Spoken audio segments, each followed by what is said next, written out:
WarRoomSports.com. Get that mobile app. What's going on out there, basketball heads, and welcome to another edition of Court Vision, brought to you as usual by War Room Sports in conjunction with the Sports Kings. Man, we got a short round table for you guys today. It's just me and B. Austin. We're going to be co-piloting in this thing because all the other fellas are not available right now. So we're going to do a quick check-in on all the second round matchups in the NBA playoffs. B, what's going on, bro? Hey, yo, happy birthday to Stevie Wonder, because you are a global treasure. Pause.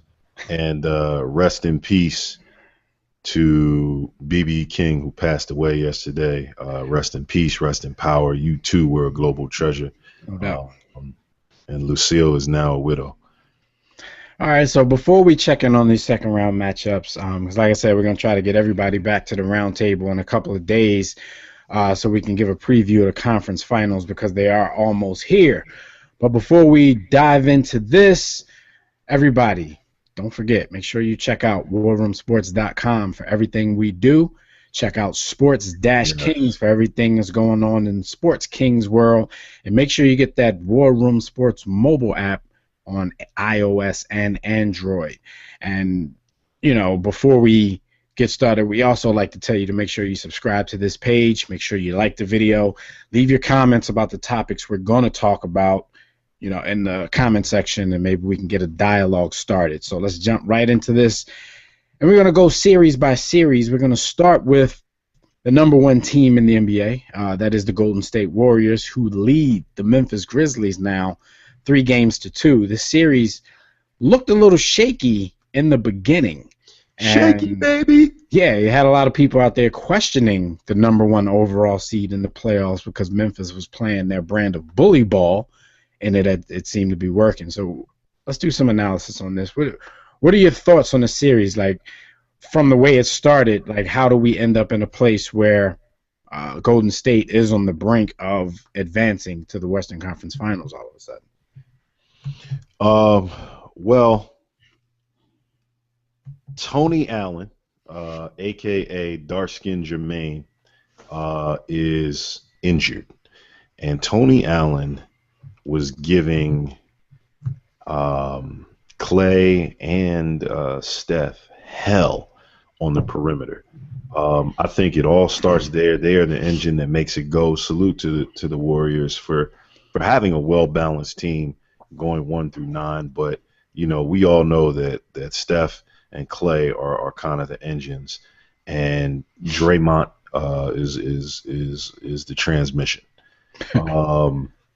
Tony Allen was making it really, really tough for those guys, and I think his injury opened things up. It allowed them to increase the pace of the game and get into their offense quicker, because that's really what Tony specializes in, disruption. It's not so much him getting steals or blocks, it's the disruption of the sets. He's able to make it very difficult for Steph to create for others. It's not even so much about him getting his shot or Clay getting his shot. It's the penetration that Tony Allen makes difficult, because Steph is really, I mean, we all salute him for his amazing best ever shooting and particularly range 3-point shooting. Yes, I said it. Best ever. Best ever. TBE. He's definitely still going to be able to get his shot off, but he has turned himself into a true top flight, top tier point guard.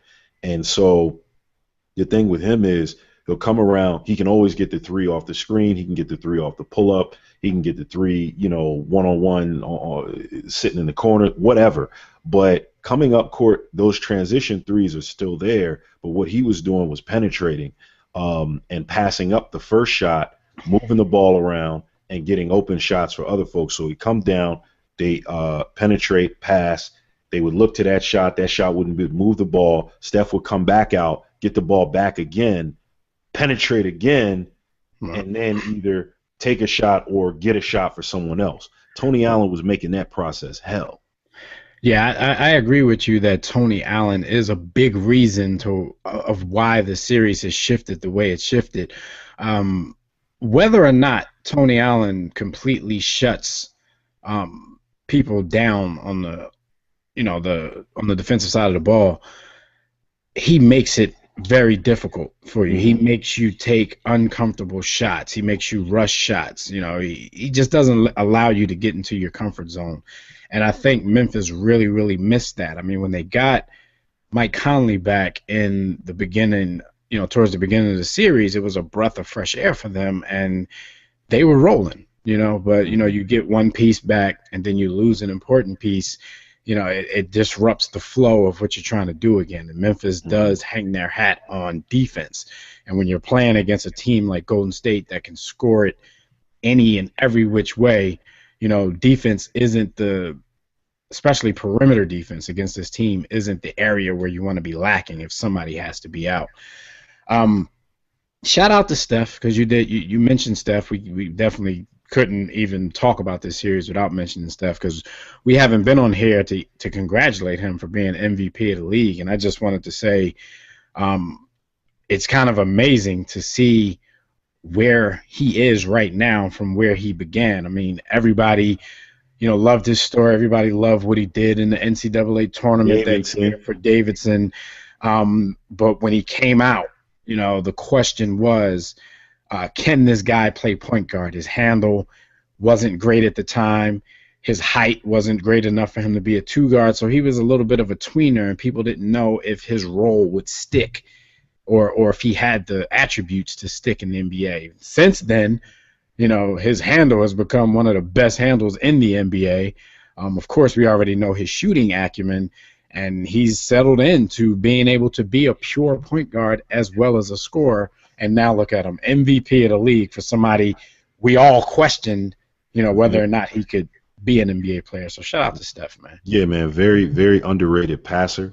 I think that's the part of his game that has come up the most and isn't mentioned because it's overshadowed by the scoring and the shooting and the crafty moves. But he is a hell of a passer and a hell of a pick and roll point guard now, man. Hell of a pick and roll point guard. The other thing, getting back to this series, Powell and my man Z-Bo go down on the block and they control the block. And for me, being a high block commander, salute to them.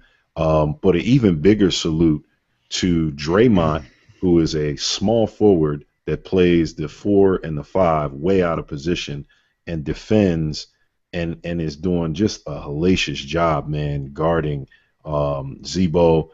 And in spurts, very small spurts, even Gasol, you'll find him there. And salute to the Aussie, because he too is doing a tremendous job on the defensive end. Memphis is a throwback team. Their offense is based on first, second, third, and probably even fourth option being Powell and Z-Bo. Mike Conley has stepped his game way up. I was highly critical of him early on in his career. I called him a piece of trash. I called him a piece of dookie. I said he was headed to bummed him. And I have to eat that. And so, Mike Conley, salute to you. We'll at you on the video because we know you care about our opinion. But we love to help a brother turn his career around. Yeah, he's turned his career around. Little constructive criticism. Yeah, due to my criticism. And he's balling, and he's balling. But I say all that to say he's not in an offense that really features him. He just happens to do his job tremendously well. They're going to bring the ball up and look to Powell and look to Z-Bo, and then from Z-Bo let him run pinch posts and even enter to Powell. So the Warriors are doing an underrated job defensively. Like we got to take our hats off and tip our caps to their defensive intensity and rebounding against those Giants, because the goal of Memphis is to slow the game down and beat them up on offense. I don't know that Memphis has the perimeter capabilities, depending on a 76-year-old Vince Carter off the bench, to provide perimeter scoring. Courtney Lee and a very inconsistent but uberly talented Jeff Green. Like, he's one of those players that irked me with his inconsistency, man. But look, I forgot about him. Yeah, real quick, so we can move on to the next series. And to everybody out there watching, like, I don't know, you may see this, and some of these series may already be over by the time you see this video. But do you have Golden State closing it out in Memphis in the sixth game, or do you have this going 7? I have it going. I have it going 7 because of Memphis's defense and pride and professionalism.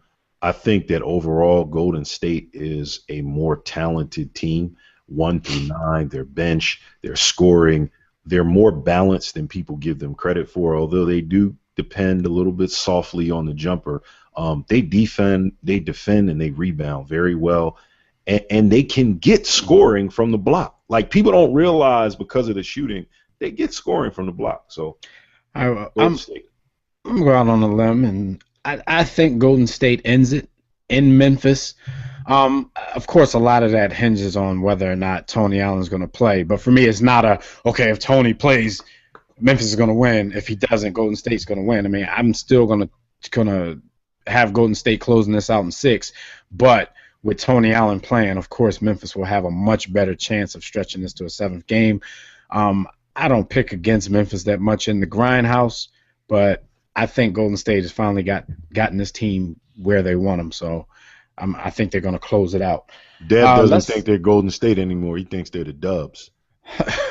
I don't know. I mean, with me, there's still teams that I don't necessarily believe all the way in, but everybody who's left in the playoffs are basically one of those teams. So somebody got to win it. You know what I mean? Like, one of those teams got to. I don't believe in. I don't think there's anybody left in the playoffs that I believe in. Like, at this point, it's like you kind of got to lean towards Cleveland just because of the LeBron factor, and so didn't really believe in them too much earlier. What you're saying is, if you have 8 people that can't fight, somebody still got to win the fight. Somebody got to win the fight, man. Somebody got to win the fight.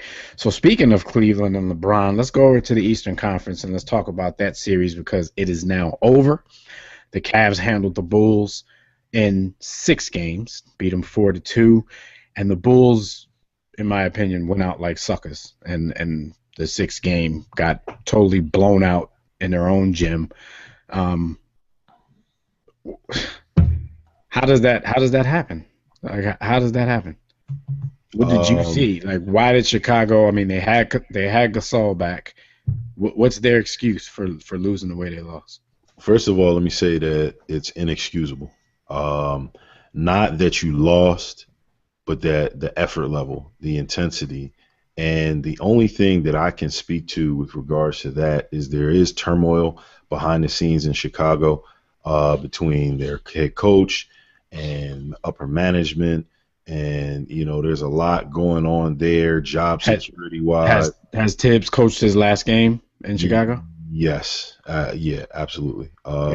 Yeah, it's bad. Like, it's way worse than we're going to have time to report on. I just want to make a footnote on this series and say that that's there. But even with that being said, your job, you get paid millions and millions of money to play the game of basketball. So none of that stuff behind the scenes should really affect you.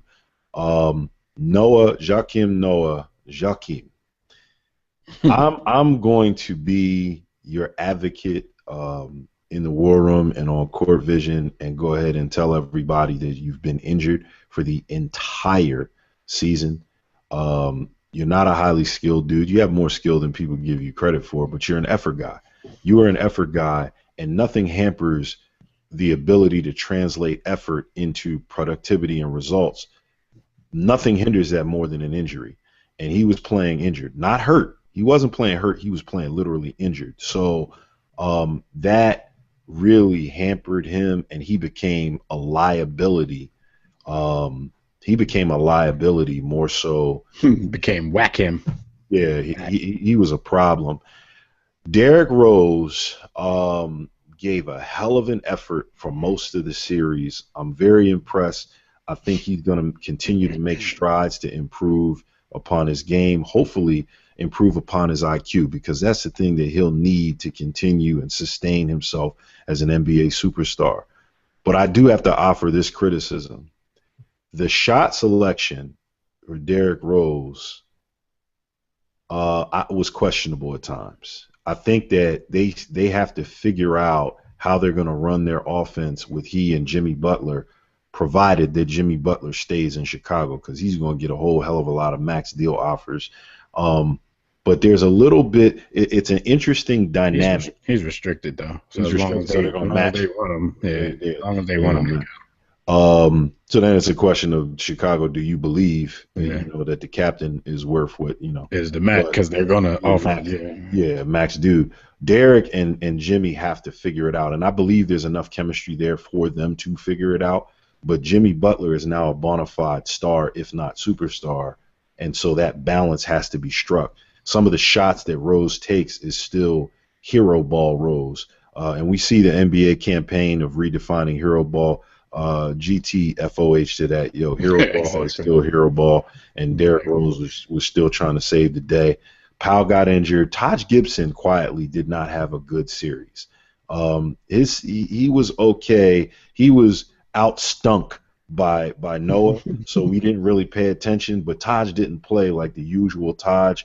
So now you got Noah stinking it up. You got Taj really stinking it up. You got Pau Gasol out, who they were depending on to exploit the fact that Kevin Love was out, and you're dependent upon two perimeter guys. Derrick Rose taking hero ball, Derrick Rose shots. Jimmy Butler trying to balance between stepping back, taking a step back to allow Rose to do that, and taking a step forward to be who and what we've seen him be throughout the season. That became an interesting storyline, subplot. And then them just trying to stop LeBron when LeBron decided to be LeBron. Man, that was tough to do. J.R. Smith provided a super lift. As I tell people all the time, Earl has the talent of an NBA All-Star, man. There's no denying that. And so when it clicks for him in spurts, it's like you got LeBron, you got Kyrie, and then you got another guy who's talented enough to give you 30 on any given night, regardless of whether it's regular season or playoff. But there was a huge opportunity though that the Bulls just didn't take advantage of, because, like you said, Kevin Love is out. That injury alone with the roster that the Bulls have should have been enough for you to say, okay, these guys can't beat the Chicago Bulls without Kevin Love. Like you said, Kevin Love is out. Kyrie is hobbled for much of the series. J.R. Smith misses the first two games of the series on suspension. LeBron starts the series off being really inefficient for LeBron James. He still got his numbers, but he didn't get them. And he was shooting 11% from three. Yeah, he wasn't getting an efficient stat stuff. When that noise started to happen, then, he puts in a game where he scores 39 points, 12 rebounds, 6 assists on 75% shooting and 0 turnovers. And he turns back into the LeBron that, all the LeBron lovers have come to enjoy.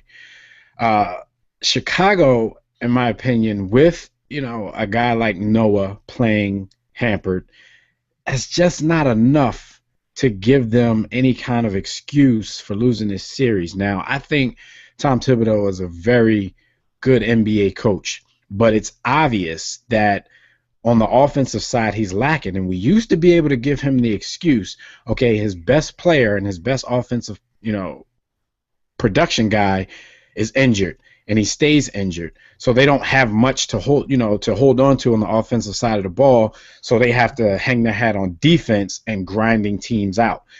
But, with the uncertainty of Derrick Rose's, injury and injury history, you bring in a Pau Gasol. You have guys that, role players like Mike Dunleavy Jr., who has carved out a nice little solid career for himself. Jimmy Butler has come into his own. Taj Gibson is supposed to give you this lift off of the bench.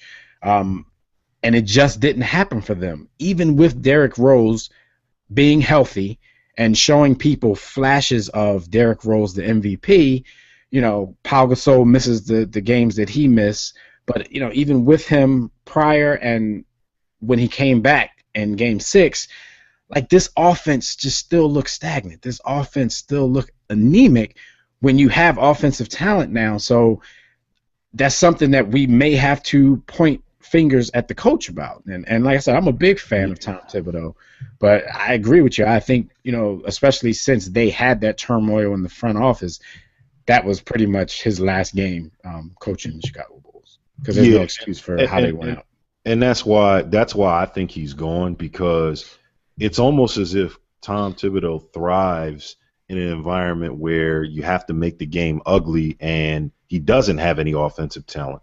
He'd rather win a game, an NBA game, 22-21, than try and score 110 points and hold girls' high school basketball 95. Yeah, and that there's their management. See, they were already going through huge philosophical differences on the back side, and there's huge arguments going on, to the point where Tom Thibodeau's coaching staff is looking for bugs, like microphones in their offices of management, trying to it's ugly up there. So he's gone, and the fact that you couldn't utilize Jimmy Butler, Derrick Rose, Pau Gasol, Taj, and Dunleavy, and I'm gonna go ahead and say it because I love to say Dougie McBuckets. The fact that you couldn't utilize those guys to get major points, yes, he's gone. He's gone. Heritage is ball. Yeah. All right, so if any team needed to close out a series when they did, it's Cleveland, because of the injuries. Kyrie was hampered. He could have came back into that game 6, but there really was no reason for him to come back and risk further injury, the way that they were putting it on the Bulls.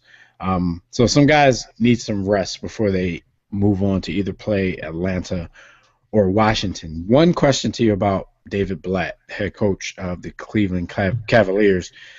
A lot of people believe, kind of win or lose, he won't be back as the coach next year, because LeBron has openly criticized him in the media. And, LeBron, for as much as a quote-unquote good guy as he is or supposed to be, what he says goes, and he can be a coach killer. He's done it before. Ask Paul Silas, ask his boy, Mike Brown, who probably shouldn't have been a coach in the first place, not a head coach.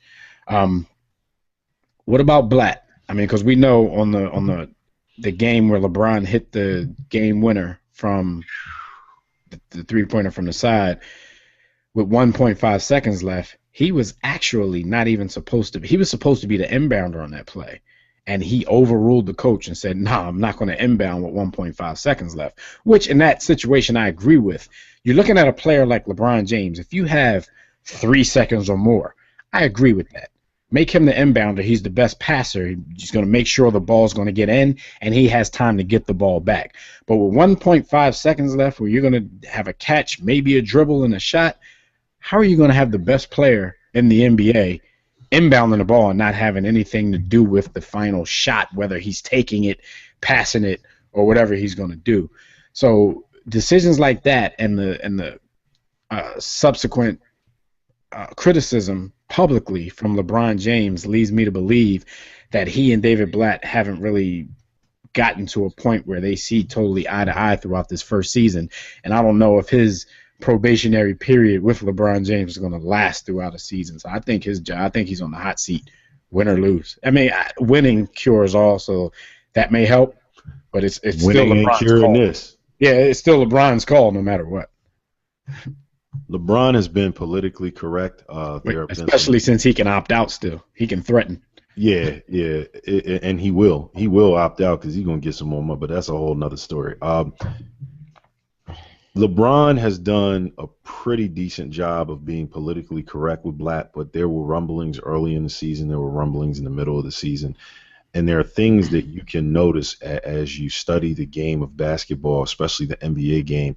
When you pay attention to what Blatt does on the sidelines, you pay attention to their game planning. He's a lame duck coach. This isn't even a criticism of LeBron.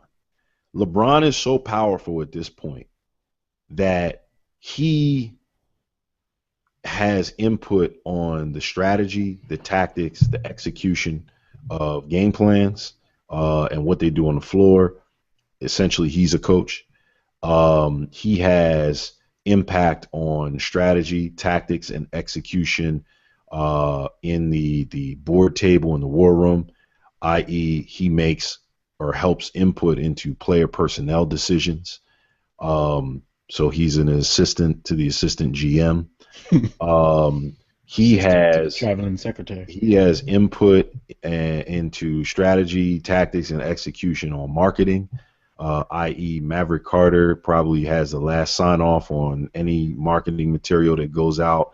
LeBron runs Cleveland right up underneath Dan Gilbert. That's what it is. Blatt is a guy that they brought in who would stay out of the way and allow LeBron to do what LeBron does, and he's made mistakes with it. But you also have to remember that Blatt was brought in before they even knew that they had a chance of getting LeBron back. Yeah, so it was kind of like, oh, we already brought this dude in. So it took LeBron about 6 weeks to even meet the dude after he came back. So it didn't even start out. At the end of he's gone. Yeah, he's gone. Yeah, they could win the chip, and he's gone. All right, so those are strong words right there. Well, speaking of winning the chip, they would have to, let's keep it in the Eastern Conference, they would have to go through either the Atlanta Hawks or the Washington Wizards. The Hawks currently lead this series 3-2, and my personal opinion is that the Washington Wizards have actually outplayed the Atlanta Hawks throughout this entire series, but the Washington Wizards seem to lack fire, especially in the fourth quarter, and they keep allowing Atlanta to get back into these games. One game where they allowed the Hawks to come back, of course, they fell short. But in Game 5, Atlanta came back from a 9-point deficit late in the game and actually held on to win, to take a 3-2 lead and put Washington on the brink of elimination. Now, Washington in the beginning of the season was a team that, you know, we all thought was going to make that leap, especially in a horrendous Eastern Conference, you know, thinking they could be a top 3 or 4 team in the conference. By default, they are. Well, and they ended up in the regular season like slipping a little bit, actually down to the 5 seed, and I think a lot of people, probably including myself, wrote them off going into the playoffs. But they've been that team from earlier in the year since the playoffs have started. But like I said, in this series, they can't seem to play. They can't seem to put 4 strong quarters together. They can't seem to finish out games. And Atlanta, you know, with their team approach, and I think Atlanta, a lot of the stuff that they do in the fourth quarter, I think the catalyst to a lot of what they're doing is Dennis Schroeder off the bench. Jeff Teague is one of the most talented point guards in the league. He has a problem with a lack of aggression at times. There's things that Teague can do on the basketball court that for some reason he doesn't do when they need him to do it. Schroeder comes in and his aggression takes center stage, hence the fact that he's been getting so many minutes in the fourth quarter and crunch time in this series, and it seems to have paid off so far for the Atlanta Hawks. What are your thoughts? Do you think the Hawks can close this out in 6 in a game in Washington, or is this going 7? I think that this is going 7. Both of these teams are few bar in a lot of ways, and I am let me break down the problem with the Wizards, the Bullets. Briefly. Their front line is corny. And hey, fake tough guy Nene. Nene has a lot of talent and ability, but he disappears for weeks at a time. I say games. Weeks. Like he played well the last game, but he disappeared like 2 games earlier in the season. Yeah, he'll disappear and don't even score. Gortat fooled y'all. No, I ain't gonna front. He fooled me too, but he fooled y'all into believing that he was really the Polish Hammer, and they paid him a lot of money. But Gortat sound like something from Taco Bell with a lot of cheese on it. Oh. Yo, give me a cheesy chicken Gortat. Otto Porter is a tremendous athlete. I'm not quite sure that he's a basketball player, but he can run fast and he can jump high. He's on the rise because considering how highly he was drafted and how highly he was touted, and especially in that town since he was Georgetown. He couldn't crack the starting lineup. Yeah, he had a very disappointing rookie season. I think he's made tremendous strides this year, so he's still. I think he's scared of Paul Pierce in practice. So then that leaves us with the backcourt. I'm on record now. We're probably going to take a lot of slander from Washington fans, but I'm on record for this critique. I'm on record, man. John Wall, best point guard in the world within 3 seasons. So I watch him intently. I watch him closely. There's no questioning his effort. He has to increase, his skill level, which he's been doing consistently, as does Bradley Beal. But damn, man, like I know that the 3-point line is all the rage these days, and I know that it's a guard-heavy game. They need to stop taking so many tray balls. Unless you're Paul Pierce, he can do what he wants. But even beyond that, I think they put too much pressure on the backcourt to deliver these games. Like you can't put it all on Wall and Beal. Someone else has to step up. And I look at Randy Whitman in this whole thing, man, because you're saying that they're putting too much on the perimeter guys, including Paul Pierce, and you think about what the big guys are doing. Why is he not going deeper to his bench? Like seriously, why can't the dude Chris Humphries get playoff minutes? Yeah, why can't he get? I don't think he's a bad basketball player. I think, especially during some of these stretches where Nene does nothing, I think you could bring Chris Humphries off the bench and give you much more than what Nene is giving you. So some of this you got to put on Randy Whitman. Some of these coaches try to be too traditional when the playoffs start and shorten their bench down to shorten their roster down to 7 players when you don't have to do that. Certain things work. I mean, of course, there's certain guys that you can get minutes in the regular season that really have no business playing in the playoffs, but they have some guys on that bench. I don't think they qualify in that category, and Chris Humphries is one of those guys. I think he could help this team a little. Yo, Paul Pierce is doing his job. He's doing what they brought him there to do. You cannot expect him to night in, night out give you 25 points and be the clutch dude. So he's doing his job. Saved him once. Almost saved him twice. If your man Nene could get a damn rebound instead of getting it snatched from him from Horford for the putback. Yeah.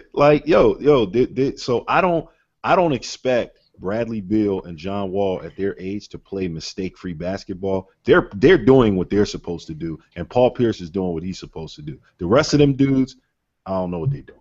So Atlanta. Okay, Atlanta in 7.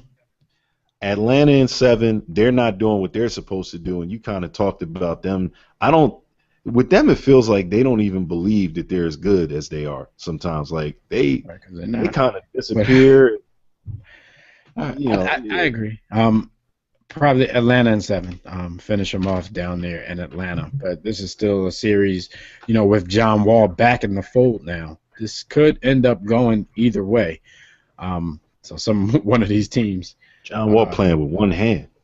Yeah, and it's quite impressive because 7 and 4, and he's out there doing what he can to help this team win.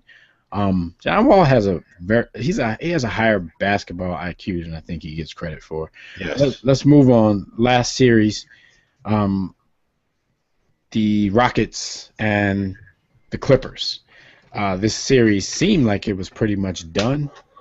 And in Game 6, the Clippers were basically cruising, up 19 up 19 late in the third. Everybody went to bed. And I think I think the Los Angeles Clippers went to bed with everybody.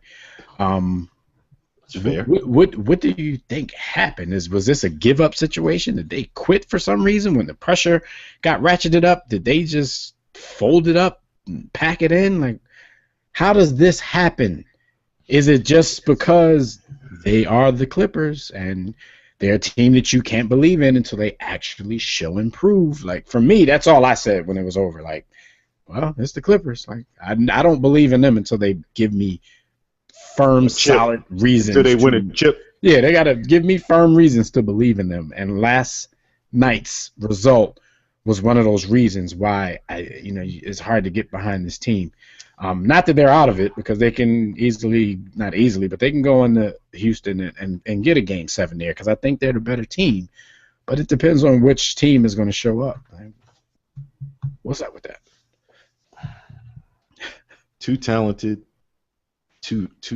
teams. Clippers obviously more talented than Houston. But I wouldn't classify either one of these teams as truly being good. They're teams with flaws. And the Clippers' flaw showed up last night in the form of intensity from their bench, right? So they've gotten great play. They've gotten consistent and steady play from the one guy who is their bench. Traditionally, Jamal Crawford is their bench. He's not having a great series, but he's having an okay series. He's giving them 15 points a game, giving them good minutes, playing a little bit more D than you're used to seeing him play. He's okay. Coach's son played pretty good. Yeah, Coach's son show the hell out. But you can't count on him showing the hell out every game. This is the first time that he ever even felt like he belonged in the NBA. So now you got he don't Turkey Lou, and you got the fat dude from LSU, Big Baby, and you've got a couple other. Bottom line is the stars are entitled to at least a game or a half where they don't play up to star level, and the bench players have to step up. They got a 19-point lead. You got to keep rolling. They shut it down. And the Beard, he's an interesting guy. He's played well. He hasn't played up to superstar expectations, but he's played well. And those are one of those games, if you're not going to step on Houston's neck, you can't expect the Beard not to do what the Beard does, which is continue to get to the line, which slows the clock and gives them more opportunities to score. Jason Terry is playing above average for his age. So they just, they showed a little bit of pride. They showed the pride that the Beard didn't show when, his mom was disrespected. So right. That's that. All right. So, yeah, and then still got Clippers on the other side of things, well, let me keep it with Houston for a minute. I think Dwight Howard, though he makes some of the worst decisions in basketball sometimes, and he's done that throughout the course of the series, I think he's shown several flashes of the quote-unquote old Dwight Howard because, I would have voted James Harden as NBA MVP this year because I felt he had no help. He's playing with a little more help now because Dwight Howard is playing more like the Dwight Howard that we've come to be used to, but at the same time, even when he's showing his talents, he's either making bad decisions or he's doing something uber soft that just still won't allow you to fully embrace what this man is doing. I'll take DeAndre in that matchup. DeAndre is outplaying him, though. Even though he is playing much better, he's giving more effort, DeAndre is outplaying him. Speaking of that, let's do this briefly. We're going to go out on this. The hack-a-shack that was being employed on DeAndre Jordan by Kevin McHale. I forgot what game that was. Was it game 4 where DeAndre went to the line 28 times? 28 times in the first half, 34 times for the entire game. I think that's overkill. I have mixed feelings on the whole hack-a-shack as a whole. Like, what's your thoughts of hack-a-shack? Let's take it out of this series and just as a tactic in the NBA altogether, because I think after this series they're going to take a nice long look at either changing rules regarding the hack-a-shack or just basically taking it out of the NBA period. And Shaq hates the fact that it's called the hack-a-shack. He really hates it. Yeah, he's mad. Should have learned how to shoot free throws. So what are your thoughts on it? Do you think it's a Bush League tactic, or do you think it's all's fair and Loving War, All Fair in Sports and War, like our blog is called. Check that out, warroomsports.com/blog. Both. There's a little bit of both. duality. Yeah, it is Bush League. I feel the same way that I feel what Kevin McHale articulated. Kevin McHale said he hates it. However, but if it's a part of the game, he's going to use it. He has no shame in doing what is necessary to get a victory. And kind of like Bill Belichick with the formations. Yeah, so I feel the same way. I don't dislike people using it. I dislike the fact that the league hasn't legislated against it, number one.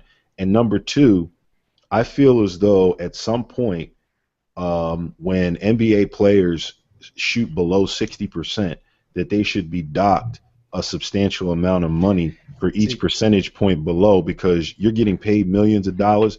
Get your ass in the gym. Yeah, the point that you just made is why I have mixed feelings about it. Like, I'm not upset that the league hasn't legislated against it. My contrast is use versus abuse.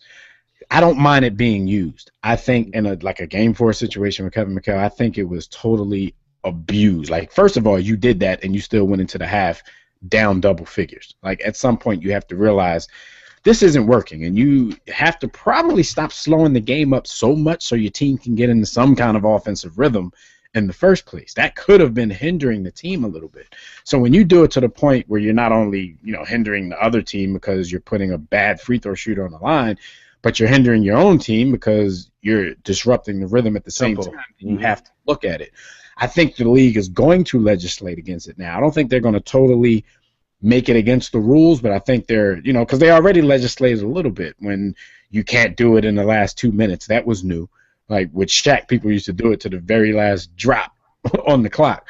So I think they're going to add something to it. I'd be shocked if they totally abolished it from the game, because the point you made, it stands. No matter how ugly it is, no matter how much it may irk us as fans, dude, we can't change rules for you because you can't do the basic thing in a basketball game, which is shoot a free throw. So we can't just totally change rules. They're free. We can't change rules to reward somebody for not being able to do a fundamental, aspect of the game of basketball. So I think it would be kind of unfair if they abolished it, even though I can't stand watching it. I still think you'd be rewarding bad play for. I'd like to point something out in this, and it has something to do with this, but it's not, the rule change. It's immaterial, but just to show the attitude, they're not only doing that to Dwight and DeAndre. People do that to Josh Smith because Josh Smith shoots like 14% from the free throw line, and when they do it, he gets angry. Like, he literally gets angry that people are doing. He thinks it's Bush League. He think, I've seen him get attacked for reacting. Practice. Exactly, because you're shooting threes all the time. You want to shoot three? First of all, I'd make them do that too. You should be tied to a wagon wheel and flogged if you shoot threes and you can't hit free throws. Like, that should be banned. That's illegal. If I'm his coach, I'm in his face like on some Sam Mitchell. I'm gonna whoop you. You know what I mean? All right. If you're shooting. Everybody out there, leave in the comment section. Tell us what you think about the Hack a Shaq strategy and whether it should be further legislated or if it should be totally abolished from the NBA game. Look, we got to get out of here. Shout out to all the other fellas from the round table that couldn't be here. This has been another episode of Court Vision. We will be right back at you for the conference final, so hopefully we'll have a full roundtable at that time. But leave your comments in the comment section. Make sure you subscribe to the page. Make sure you like the video. Make sure you get that War Room Sports mobile app on your Android or your iPhone. For Jimmy the Blueprint, Andy, Frank, this has been B and Dev coming at you with another edition of Court Vision. Don't accept mediocrity. Be steadfast in the war against ignorance. And we will see you chumps on top. All right. Actually, I don't want to see you there. I want to be there by myself. Kuwait is the war room with 5 nights at the round table. 5 Philly guys diversified and educated.